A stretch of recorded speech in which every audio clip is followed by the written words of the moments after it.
الليل مبارکه سوره چې د قران عظیم شان 92مه سوره ده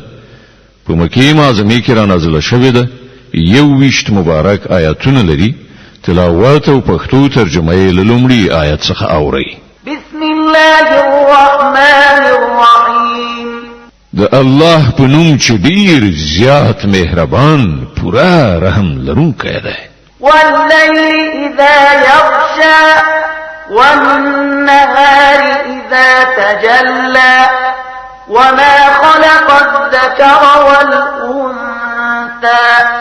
إن سعيكم لشتى قسم دی په شپه کله چې هغه خورش او په ورځ کله چې هغه روښانه شي او په هغه ذات چې هغه نارینه او ښځه پیدا کړی دي په حقیقت کې ستاسو کوششونه په بیلابیلو ډولونو سره دي فأما من أعطى واتقى وصدق بالحسنى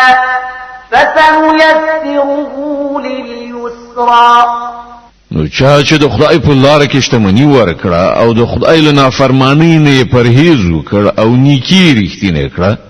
نو د هغه لار به د هوسا ځای یعنی جنت ته تیار کړو وأما من بخل واستغنى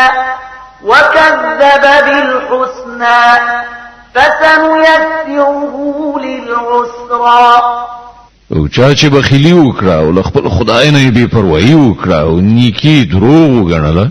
هغه ته به موږ د سختیا سره یعنی دوزخ ته لار آسان کړو وما يغني عنه ماله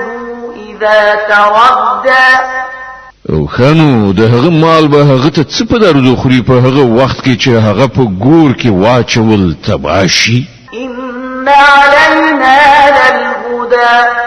بشک د دلار خودل پر مونږ دي وإن لنا للآخرة والأولى او په حقیقت کې د آخرت او دنیا دواړو همدا مونږ څښتن یو فأنذرتكم نارا تلظى نو ما تاسو ته خبر درکړای دی لمبو وهون کی اور نه لا يصلاها إلا الأشقى الذي كذب وتولى